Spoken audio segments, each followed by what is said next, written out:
আসসালামু আলাইকুম রহমতুল্লাহি ওয়া বারাকাতুহু। অত্যন্ত গুরুত্বপূর্ণ আরও একটি ভিডিও নিয়ে আপনাদের মাঝখানে আবারও হাজির হয়ে গেলাম, আপনাদের শাকিল খান।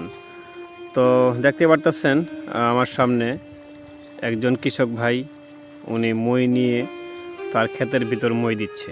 তো অনেকেই দেখতে চায়, অনেকেই আমাকে বলে যে শাকিল দাদা, আপনি গ্রাম অঞ্চলের ভিডিও করেন, কিন্তু কিভাবে মই দেয় যদি সেটা আমাদেরকে দেখাতেন। তো আজকে সেই সুযোগ হলো, এক কৃষক ভাই তার ক্ষেতে মই দিচ্ছে।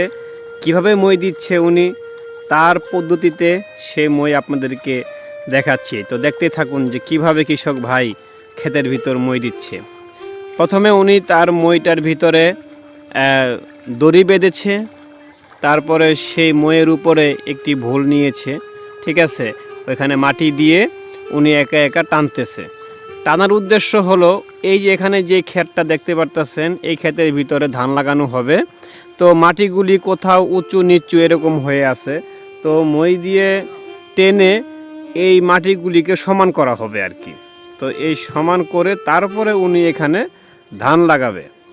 দেখুন কত সুন্দর দৃশ্য।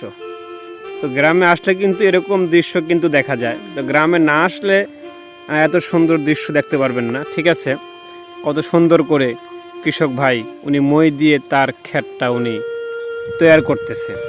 এই ক্ষেতের ভিতরে ধান লাগানো হবে, এই ক্ষেতের ভিতর ধান লাগানো হবে, তাই ধান লাগানোর আগে তার ক্ষেতটা উনি সমান করে নিচ্ছে, ঠিক আছে। কিন্তু অনেক কষ্ট পরিশ্রম আছে। আপনারা হয়তো এইভাবেই দেখতেছেন যে তেমন কোনো পরিশ্রম নেই, কিন্তু অত্যন্ত কঠোর পরিশ্রম করে কৃষক ভাইয়েরা। তাদের জন্য আপনারা অবশ্যই দোয়া করবেন, কারণ কৃষক বাঁচলেই আমরা বাঁচব, ঠিক আছে। কৃষি খাতকে আমাদের বেঁচে রাখতে হবে, ঠিক আছে।